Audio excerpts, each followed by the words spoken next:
Selamat siang, perkenalkan nama saya Maria Claudia Yani Sareng dengan NIM 1903030008 dari kelas A semester 3 akan menjelaskan hasil review buku kedua mata kuliah teori sosiologi modern yang berjudul Sosiologi Kontemporer. Sistem sosial.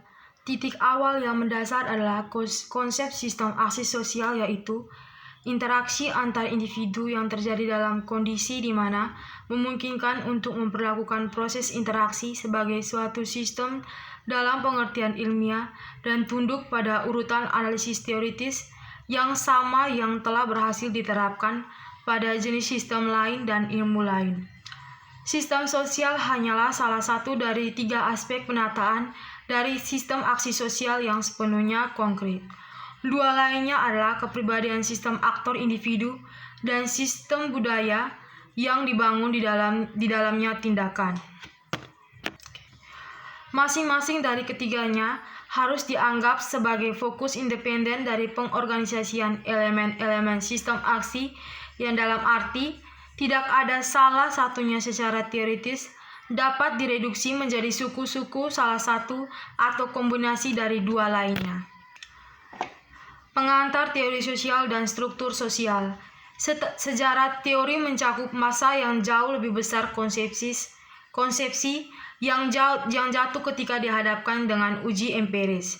Teori sosiologis sistematis merupakan akumulasi selektif bagian-bagian kecil dari teori sebelumnya yang sejauh ini selamat dari tes dan penelitian empiris. Istilah teori sosiologis mengacu pada konsepsi yang saling berhubungan secara logis yang terbatas dan sederhana dalam lingkup.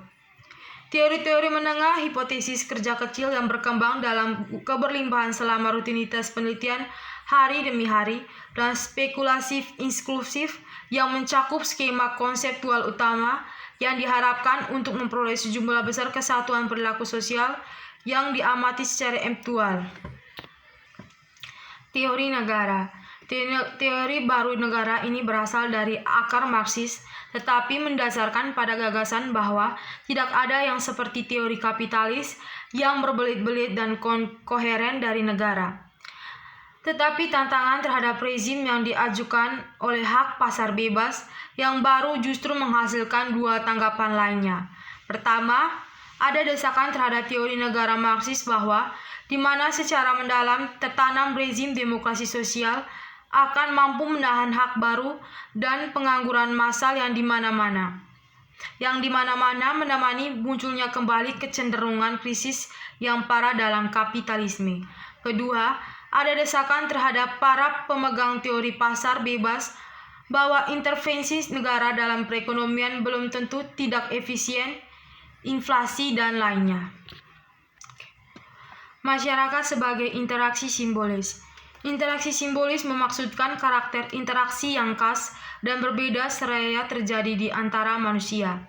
Mead menganggap kemampuan manusia untuk bertindak terhadap dirinya sebagai mekanisme utama yang dengannya manusia menghadapi dan berurusan dengan dunianya. Simbolis interaksionisme dan etnometodologi. Simbolis interaksionisme mengasumsikan bahwa manusia mampu membuat pemikiran dan kegiatan mereka sendiri sebagai objek analisis, yaitu mereka dapat secara rutin dan bahkan terbiasa memanipulasi simbol dan orientasi tindakan mereka sendiri terhadap objek lain. Prinsip metodologis mengarahkan para peneliti untuk mempertimbangkan aspek-aspek yang terletak dari tingkah laku manusia. Prasangka metodologis dan dari interaksionisme karena interaksi manusia melibatkan perilaku dari berbagai rahasia dan terang-terangan, dan karena arti yang melekat pada objek sering berubah selama pertemuan. Metropolis dan kehidupan mental. Masalah terdalam dalam kehidupan modern berasal dari klaim individu untuk melestarikan otonomi dan individualitas keberadaannya dalam menghadapi kekuatan sosial yang luar biasa, warisan sejarah, budaya eksternal, dan teknik kehidupan perjuangan dengan alam, manusia primitif yang harus memberi imbalan bagi eksistensi jasmaninya yang mencapai bentuk modern ini. Metropolis ini berasal dari manusia sebagai makhluk yang berbeda jumlah kesadaran daripada kehidupan pedesaan. Tepatnya dalam hubungan ini, karakter canggih kehidupan metropolitan menjadi dimengerti dan juga menentang kehidupan kota kecil yang lebih banyak bergantung pada perasaan dan hubungan emosional yang mendalam. Dinamika bidang. Jika di antara semua bidang yang mungkin, tidak ada yang lebih jelas dari kecenderungan untuk mengekspresikan perbedaan sosial daripada dunia dan lebih khususnya budaya, karena hubungan perbedaan secara objektif dipahatkan di dalamnya dan diaktifkan kembali dalam setiap tindakan konsumsi melalui instrumen perampasan ekonomi dan budaya yang dibutuhkan. Modal moral. Banyak orang percaya bahwa kita sekarang hidup pada era pasca moralistis, tetapi bisa jadi ada argumen bahwa aturan moral telah menjadi lebih bersifat sekuler dan formal. Karena merupakan esensi dari modal untuk memperluas tanpa batas, persepsi tentang kelebihan hanya dapat dibuat dari luar logika modal dari sebuah lokasi di wilayah modal moral. Hubungan antara moralitas dan dua jenis akumulasi modal lainnya secara demikian menghasilkan semacam peringatan Aristoteles untuk melawan kelebihan, penekanan pada keseimbangan, dan moderasi yang terus-menerus melemahkan dinamika baik secara ekonomi maupun budaya. Feminisme dan Marxisme.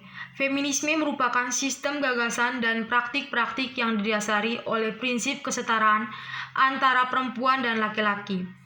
Sebagai sebuah sistem gagasan, feminisme dapat dibagi ke dalam beberapa cabang pemikiran berbeda-beda seperti feminisme liberal, feminisme sosialis, serta feminisme radikal. Marxisme atau sosialisme ilmiah adalah sebutan untuk seperangkat gagasan yang pertama dirumuskan oleh Karl Marx dan Friedrich Engels. Kaum gerakan buruh dapat mendedukasi dua fakta. Pertama, bahwa para pembela kapitalisme menemukan dalam Marxisme tantangan yang paling berbahaya untuk sistem mereka dan secara langsung mengakui kebenaran di dalamnya, meski mereka tetap saja terus-menerus berusaha membuktikan kesalahan Marxisme. Kedua, bukannya menghilang di bawah tumpukan serangan-serangan, pengeksposan dan distori-distori vulgar, teori-teori Marx dan Engels malah semakin menyebar dengan pasti, terutama di lapisan-lapisan gerakan buruh yang aktif.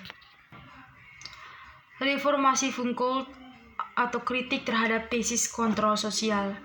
Di bawah pengaruh Foucault, para sarjana telah mengubah sejarah reformasi pemasyarakatan sebagai sejarah bubarnya mode dominasi baru yang disebut kekuatan disiplin, kekuatan yang dijalankan melalui titik objektifikasi, klasifikasi, dan normalisasi. Kekuatan disebarkan melalui seluruh tubuh sosial. Selain itu, konsep Foucault telah memungkinkan kriminologi dan sosiologi hukum untuk mempelajari cara berbagai lembaga negara kesejahteraan mengatur kehidupan. Reformasi hukum menghasilkan kontrol dan di sisi lain kontrol sosial. Sistem membutuhkan reformasi hukum untuk melanggengkan dirinya sendiri. Logika ini dimungkinkan oleh konsepsi esensialis dari dunia sosial. Munculnya politik kehidupan. Theodore Roosevelt berpendapat bahwa kita hidup di saat pengalaman yang sangat pribadi memiliki identitas pribadi untuk ditemukan, takdir pribadi untuk dipenuhi, telah menjadi kekuatan politik subversif dengan proposisi yang besar. Definisi dari politik emansipatoris adalah sebagai pandangan umum yang terutama diperhatikan, membebaskan individu dan kelompok dari kendala yang berdampak buruk bagi mereka yang berpeluang hidup. Politik emansipatoris melibatkan dua elemen utama, upaya untuk melepaskan berbelenggu masa lalu, dan dengan demikian memberikan suatu pandangan transformatif menuju masa depan, dan tujuan untuk mengatasi dominasi tidak sah dari beberapa individu atau kelompok oleh orang lain.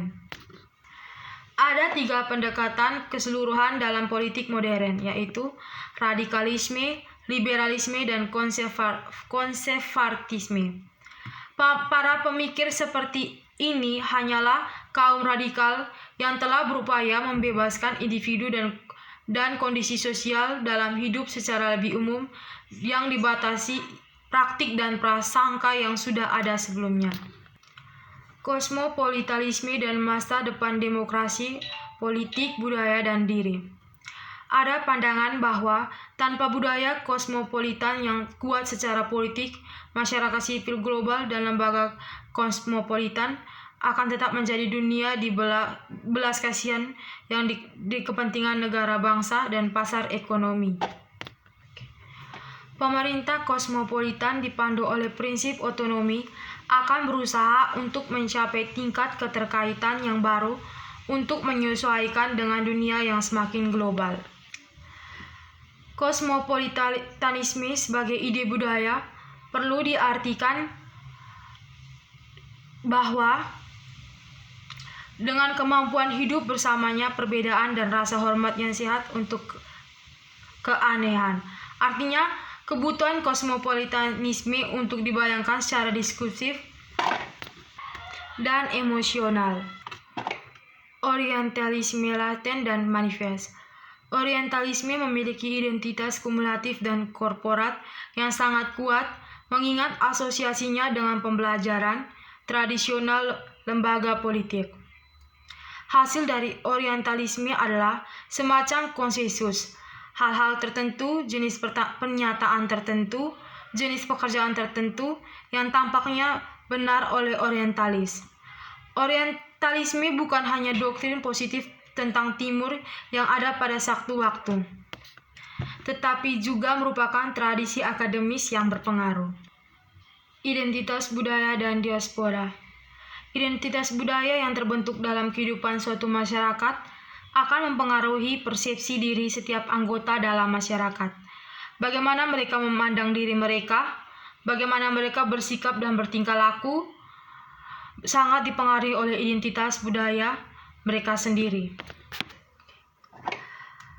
Diaspora tidak merujuk pada suku-suku terpancar yang identitasnya hanya dapat dijamin dalam kaitannya dengan tanah air yang harus mereka miliki, tetapi bahkan jika itu berarti mendorong mereka kewarganegaraan di era globalisasi. David Held adalah salah satu dari sedikit ahli teori yang telah mencoba mengeksplorasi secara sistematis implikasi globalisasi terhadap kewarganegaraan, baik di tingkat domestik maupun di tingkat lembaga transnasional atau global. Pertama, warga domestik. Held berpendapat bahwa globalisasi sedang mengurangi kedaulatan bersejarah negara bangsa dan dengan demikian merusak kebermaknaannya partisipasi dalam politik dalam negeri. Bangsa industri memiliki lebih sedikit ruang gerak mengenai kebijakan ekonomi makro saat ini daripada sebelumnya. Kedua, warga kosmopolitan. Dalam pengertian ini yaitu setiap negara bagian harus didorong untuk menghormati prinsip ini. Demokrasi tidak adil berformula untuk menyepakati suara, tetapi juga merupakan sistem musyawarah kolektif dan pengesahan. Politik pengakuan. Permintaan untuk pengakuan dalam kasus-kasus terakhir ini diberikan urgensi dan diduga ada hubungan antara pengenalan dan identitas, di mana istilah terakhir ini menunjuk sesuatu seperti pemahaman seseorang tentang siapa mereka, tentang fundamental mereka yang dibentuk mendefinisikan karakter sebagai manusia. Tesisnya adalah bahwa sebagian identitas kita dibentuk oleh pengakuan atau ketidakhadirannya, seringkali oleh kesalahan pengakuan orang lain dan sebagainya. Seseorang atau sekelompok orang dapat menderita kerusakan nyata, distori nyata, jika orang atau masyarakat di sekitar mereka mencerminkan kembali kepada mereka sesuatu yang membatasi atau merendahkan atau menghina mereka. Sekian video dari saya. Jika ada kesalahan dalam penyebutan kata atau kalimat, saya mohon maaf. Terima kasih dan selamat siang.